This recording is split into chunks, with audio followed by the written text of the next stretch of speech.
अजीज तुलबा और तलबात, आज हम देखेंगे जमात चौथी मजमून माहौलियात हिस्सा दुवम सबक नंबर 2 संतों की तालीमात।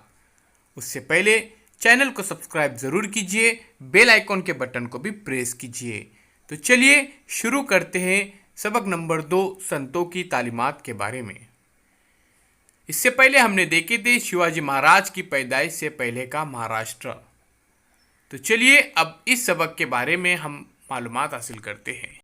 महाराष्ट्र में श्री चक्रधर, संत नामदेव, संत ज्ञानेश्वर जैसे कई संत हो गुजरे हैं। इनकी तालीमात को समाज के मुख्तलिफ तबकात से आने वाले संतों ने आगे बढ़ाया।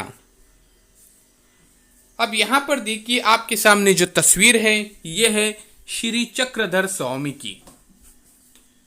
श्री चक्रधर स्वामी बुनियादी तौर पर गुजरात के एक शाही घराने के शहजादे थे। वो बैरागियों का लिबास पहनकर महाराष्ट्र में आए। यहां घूम घूम कर उन्होंने मसावात का दर्स दिया। श्री चक्रधर स्वामी मर्द व जन और जात पात की तफरीक में यकीन नहीं रखते थे। इसी वजह से बहुत सी औरतें और मर्द उनके पैरों बन गए। इनके कायम करदा फिरके को महानव भाव फिरका कहा जाता है। तो महाराष्ट्र के एक अहम ये संत थे। इन्होंने हमेशा अच्छा काम किया, लोगों की रहमदिली और आदम तशद्दुद, अहिंसा, दूसरों की भलाई, खिदमत, मसावात और भाईचारा जैसी खूबियों की तालीमात दी। इन संतों ने लोगों के दिलों में मसावत का जज्बा जगाया और बताया कि कोई छोटा या बड़ा नहीं, बल्कि सब इंसान कैसे है, बराबर है, सभी को जीने का हक है। इस तरह महाराष्ट्र में समर्थ रामदास ने अपना काम अंजाम दिया था। अभी ये हमने देखे श्री चक्रधर स्वामी के बारे में। ये गुजरात के एक शाही घराने के शहजादे थे, यानी एक बादशाह थे, एक बादशाह के बेटे थे। इन्होंने अपनी ऐश व आराम की जिंदगी को तर्क किया, अवाम की फलाह व बहबूदी के बहुत सारे काम किए। प्यारे बच्चों, आगे बढ़ने से पहले चैनल को सब्सक्राइब जरूर कीजिए। अब हम जानते हैं संत नामदेव के बारे में। संत नामदेव को विट्ठल से बड़ी अकीदत थी। वो एक देहात नरसी के रहने वाले थे, एक देहात से ये ताल्लुक रखते थे। संत नामदेव ने कई अभंग लिखे और कीर्तन करके लोगों को बेदार किया। जैसे कि आपके सामने तस्वीर नजर आ रही है, संत नामदेव यहाँ पर कीर्तन कर रहे हैं, भजन गा रहे हैं।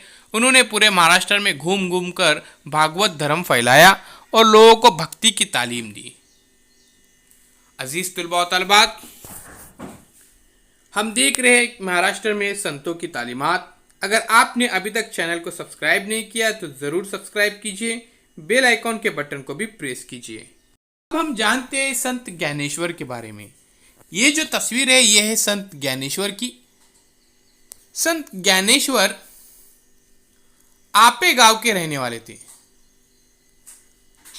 इनकी बहन का नाम मुक्ताबाई था। सोपान देव और निवर्तिनाथ इनके भाई थे।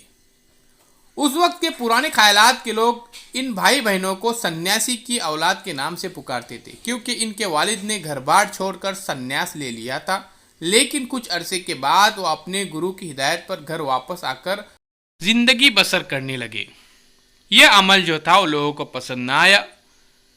लोग बहुत सताने लगे। सन्यास के बाद इनके घर पे 4 बच्चे हुए। बच्चों का लोग मजाक उड़ाते थे, इनको बरादरी से बाहर समझते थे। अब आपके सामने जो तस्वीर है प्यारे बच्चों, ये जो तस्वीर है ये है संत एकनाथ की। आइए जानते हैं संत एकनाथ के जिंदगी के बारे में। संत नामदेव और संत ज्ञानेश्वर के कामों की रिवायत को संत एकनाथ ने जारी रखा। संत एकनाथ पैठण के रहने वाले थे। उन्होंने भक्ति का प्रचार किया। उन्होंने कई अभंग, उसके बाद भारूड लिखे। आपस में ऊंच नीच और किसी किस्म की तफरीक न करने की उन्होंने तालीम दी। अब ये जो तस्वीर है प्यारे बच्चों, ये है संत तुकाराम की। शिवाजी महाराज के जमाने में तुकाराम और रामदास संत हो गुजरे हैं। संत तुकाराम पूना के करीब देहू गांव के रहने वाले थे। इनके घर खेती बाड़ी थी। इनकी किराना की दुकान भी थी।